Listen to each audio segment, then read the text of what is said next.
Good day, ladies and gentlemen, and welcome to the show on this Monday, the 21st of December, 2020, just before Christmas. Well, Merry Christmas, guys. Now, listen, I got a lot to cover this morning, so I'm going to have to move rather quickly on this show. And the first thing I want to talk about is what's going on in the United States of America. I'm listening. I hear something coming from the White House. I hear the words, martial law? Yeah, martial law. And there's a fighting match. Well, not a fighting match, but a screaming match going on inside the White House. Well, I'm going to tell you guys what. Back a number of years ago, it's quite a little while ago, the fall of the former Soviet Union. It was different circumstances, yes, but in my mind, it marks very much similarities with what's going on now in the United States of America. Now, there was a couple in the former Soviet Union. They saved rubles. For like 20 years, they saved all their money, and they got a large amount of rubles, enough for retirement sort of thing, you know what I mean? And they had it all saved in rubles, and then the Soviet Union fell and collapsed. In the subsequent fall of the former Soviet Union, their rubles lost value so fast that in the end, after not a long period of time, those rubles could only buy a pair of shoes. And they were enough rubles for retirement to buy a retirement home. And they worked a long time for those rubles. Well, the same thing could happen in the United States of America. The currency of the United States of America is only as good as the country that supports the currency. And if you get some sort of radical problems crop up, well, let's see what could happen in radical problems. What really could happen here? Well, what do we got? We got one on one side of the fence in the United States of America. We got the Reds, and on the other side of the fence we got the Blues. And I'm not going to quabble over it and say, well, one side's more than the other. I know both sides are thinking that they have more than 50%, but I'm just going to divide it down the middle and say 50%. So they've taken sides. This is what's called taking sides. This creates an enormous problem because government is not functioning properly. That's why it took them so long to get the stimulus bill through. They can't come to bipartisan support on things. So we got a government in the United States and that is it's not the same situation that happened in the former Soviet Union, but it's a similar situation, I would call it. And what we're looking at is nothing more, nothing less than a slow collapse of the North American economy and the North American way of life. Things are changing, in other words, and changing fast. Now, what's going to be impacted the most by these changes is going to be the currency. Here's the thing. Just think about that couple back in the former Soviet Union. Instead of saving rubles, if they had took those rubles out and bought something that maintains its value, something that's not in the ruble, something like if they had bought precious metals and put them away for themselves, well, they still might have been able to retain enough value where they could have bought that house or that retirement instead of only having enough money to buy a pair of shoes. And so what I'm saying here is, what are all you guys thinking? That are out there and are totally in a dollar right now. And some of you might be hoarding dollars right now, putting dollars away for yourselves. Do you know what can happen to the value of the dollar? Do you realize that they can, and they absolutely can print to infinity? There is no, and what happens if you overcreate something, if you create it to infinity and beyond? If you make more of it than there are grains of sand on the ocean, what happens to the price of it? Well, the same thing that happened to the price of the ruble. And are you going to put all your eggs in that one basket? Or are you going to start to think to yourself, gee, I better branch out a little bit here, you know? Maybe this is the time I should branch out a little bit, you know? Now here's another thing I want to talk about. There's a new strain of this virus. And I'll tell you what's been going through my head, and I haven't said it up till now about this virus. It's what's been going through my head is this virus, even though on the surface it looks like it's, a lot of people say, well, it's no worse than the flu, you know, and everything else, you know, and everything. But what's been going through my head all this time is maybe we got a civilization destroyer here. Now we got a new strain of it. They say 70% more contagious. Well, they weren't able to stop the old strain. Well, what else is going on? Well, if you do the math, we got 8 billion people in the world, right? Less than 80 million people have come down with this virus. That's less than 1% of the world's population has had this virus. Now, you got a new strain that's 70% more contagious by estimates from the United Kingdom. If they weren't able to stop the first strain, a 70% more contagious strain, what do you think their chances of stopping it are? Just think about it for a minute, you know? And now think about something else. Think about the third world. The United Nations said that over 200 million people in the third world might perish from food distribution problems. They said that a little while ago. I can't remember exact words they said and everything else. But what about this? If less than 1% of the world's population right now is infected with this virus and it's done this much problems, what would happen if 20% of the world's population or 30% of the world's population got infected with this new strain that's 70% more contagious? What would happen? Okay, especially in third world countries that don't have access to, or not quickly enough access to the antidote to the whole thing, you know, or the what you call it, the shot in the arm or whatever, you know. They don't have access to that quick enough because this is coming quick. This is not something it's already spreading through half of London, for crying out loud. And there are big long lines of trucks that they're not letting out of the country or into the country, you know, and everything else. We got problems in the world right now. Major problems. They're not running into gold and silver yet. I mean, the price bounced up last night a little bit. They got a little bit concerned, and they run back out again. They've been doing that for ages now. They run in, then they run out, and they dump it, and then they get a buy more, and they buy some more, and then whenever they get scared, you know, oh, they're going to get scared. What's happening now? You know, they're going to get scared, and then the price is going to really shoot up. You think you see something with the price right now, but when the realization starts to come in, hey, you know, I better have the real physical.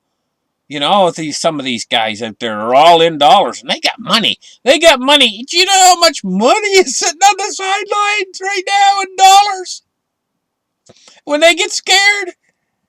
But what's happening with the price of these? There's only 3 ways out, guys. There's only 3 exit doors out of the dollar. Okay? And what's happening with the price? Well, we got a collapse in the price of Bitcoin this morning. And we got gold and silver's been going down. You know, they just ain't getting it. And they ain't going to get it until the last minute because it becomes clearly obvious to them the situation that the world's in. And then they're going to all try to run for the exit doors at the same time. And you think you've seen a pop in the price. When they run for the exit doors, all that money sitting on the sidelines and they're panicking to get out of it? You haven't seen nothing yet compared to what can happen to the price of gold and silver and cryptos when they all try to pile out at once. I mean, you could be seeing a price explosion of unfathomable, where they have to actually, well, they got stops set in. They set stops in on, but the stops only last. I can't remember how long, like half an hour or something. I can't remember. Anyway, I think it's like silver goes up like $3. I think it hits a stop. I should look that up and find out the exact details of it again. I knew the exact details a year or 2 ago when they first put the stops in. What do they call them? They had a name for those stops that they put in on the price to try to control the price. It's going to be control to the upside, not to the downside. Let me tell you, when this thing hits. Anyway, listen, we got some major problems in the world right now. Let's hope a lot of these problems blow over. Let's hope we don't get martial law. Let's hope that somehow they're able to get that this new strain is not as bad or whatever. Let's hope. Well, that's all we got right now is hope, because we got some major problems happening, springing in the world right now, right down at this particular period in time. And so I had a recovery forecast for next summer. That recovery now is in jeopardy because of black swans that are popping out of nowhere that I didn't expect, I didn't see coming.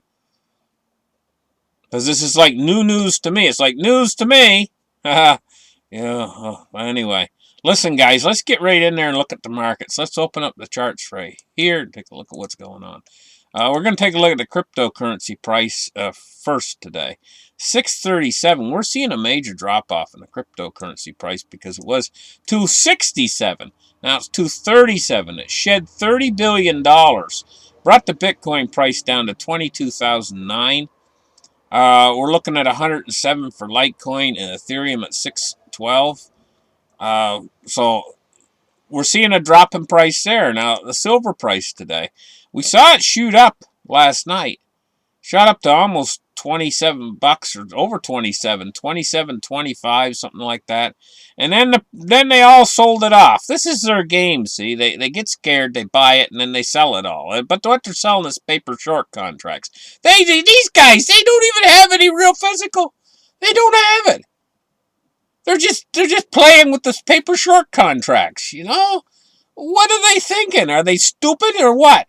Well, yeah, a lot of them are. They're just these. They got their head right down in there on the market, and they can't see nothing else. And they just momentum traders. They ride it this way or ride it that way, and they can't step back and see the total picture. Now, see, I'm back here, and I'm looking at the total picture from a long distance away, and I can see what the picture is. They got their nose right down on the picture, and they can't see what the picture is. You know, and so if they did see what the picture was, then they would, instead of buying the SLV or GLD, they would start trying to get a hold of some physical right now. Some real physical, and they wouldn't let go of it. They would hang right on tight to it. Just like the Russians that were hanging on to rubles, would have, if they'd known what was going to happen in the future, they would have bought something with some substance behind it to retain their purchasing power on those rubles. Okay, so we're looking at 26.21 for the silver price today, and it's up 47 cents. But is it really up, you know? Because of these ups and downs, massive ups and downs. It went all the way down to 25 bucks. I hope somebody was smart enough, one of these traders was smart enough to get in there and push the buy button, and he's calling for delivery, but will he get delivery if he's trading in these paper short contracts? Ay, what a mess everything is. Yahoo Finance today, and we're going to take a look at the Dow Jones. Here we go. Down 368 points on fears of this new version of this corona madness, you know, that's over there in London right now. And that's why the Dow Jones is off. It's down 368 points today, which is 1.2% drop, but, you know, I mean, this market's being buoyed on this cheap, easy money, so we got a hyperinflating market.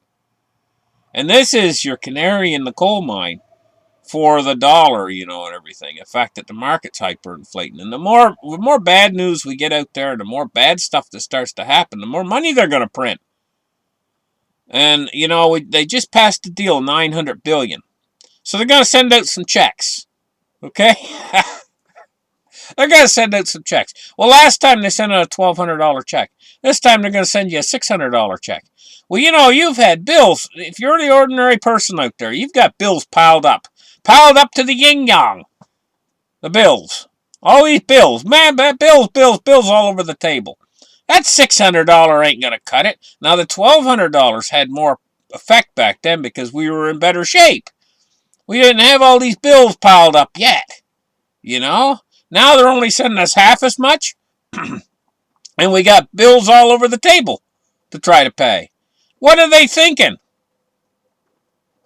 What are they thinking? I mean, okay, you get your power bill, you're going to have your house insurance bill, you're going to have your car insurance bill, you're going to have your telephone bills, mortgage payment bills all over the table. $600 is just going to just poof, gone. What are they thinking? I'll tell you what. You get one of these congresswomen's or congressmen's or senators or whatever. Let them try to deal with everything for $600, and that's all they're going to get for the next 6 months or whatever. Let them see how they squeal like little piggy when you poke it. They'd squeal. They would squeal so loud if it was them on that side. How come the people are so they sit there and they'll be bowing down. Thank you for this $600. Oh, we needed this. Oh, you're so wonderful. Thank you for the $600. Yeah, I ain't gonna cover your bills. I'm telling you, if that was a senator and he was only going to get $600 pay for the whole, basically most of the whole year, you'd hear him squealing his head off. Well, there's an old saying, squeaky wheel gets the grease. And they're the squeaky wheel, and they've got all the grease. Boy, do they got grease. They got it coming down their chin. They got it coming down. They got the gravy. They're right in the gravy, all of the best of them. Like a pig's at the trough. Okay, look. Crude oil today, 47.33. It's down 1.77%. Move index today, and we see a move index been going along sideways, so I'm not going to talk about it too much today. Bonds and rates today, what we're looking at is we're looking at falling yields. They're buying them all up all the way out to the end of the Treasury curve yield. I don't know how they're doing it, but they're doing it. How they're keeping it secret, but I think that they're the only buyers of these toxic assets. This garbage, because it's connected to it's only as good as the U.S. system's good. And I mean, right now, we're everything. The whole world's teetering on the brink. You're going to trust in these fiat currencies and never backed by nothing anymore? They used to be backed by something, but not anymore, boys. So this is a bunch of garbage. Okay. U.S. dollar index today, and here's the king daddy of them all. It's 90.38, going along sideways. It should be diving like a stone, tell you the truth, You guys, you got to protect yourself. You got to protect yourself, and you got to protect your kids. You got to protect your future. You got to have some hard money, rather than all this soft money all this garbage money that's out there. You got to forget about that system that they've created over all these years, and the system that we've all went into, all hogged for. And you got to start thinking about alternatives to these fiat currencies. Doesn't matter which country. If you're over in Britain right now, your Great British pound. If you're in Japan right now, listening to my show, you got to think, hey, the yen has got problems. I got to get into some hard money. Think hard money, guys. Think about your future. Think about that might be the money you hold in your hand. I'm talking about gold and silver. You can hold it right in your hand. Might be the only money you're left with to buy a bag of rice, if you're or to buy a bag of beans or lentils or whatever. That might be all you have left, because this thing is like what's happening right now worldwide, is really nasty stuff going on. And yeah, we might make it through all of it, maybe, or maybe we won't. You want to take chances on it, and be in their paper system through this thing? Yeah, okay. It's risky. Everything's risky in life. Hard assets are risky. They're not a sure thing that they're going to go up. We could have some sort of deflationary scenario. Everything's a risk in life, but you got to try to go for the things that are more sure than other things. So some things are a bigger risk than others. And right now, I consider these fiat currencies to be a major risk. Major risk, you know. And anything that's invested in fiat currencies to be a major risk. And I consider that the hard money is less. It's less of a risk. It's more safe. A little bit more safe. Not completely safe, but a little bit more safe. Thank you guys for listening to my show. Like and subscribe. Give me a thumbs up. We'll catch you guys in the next episode. Bye-bye.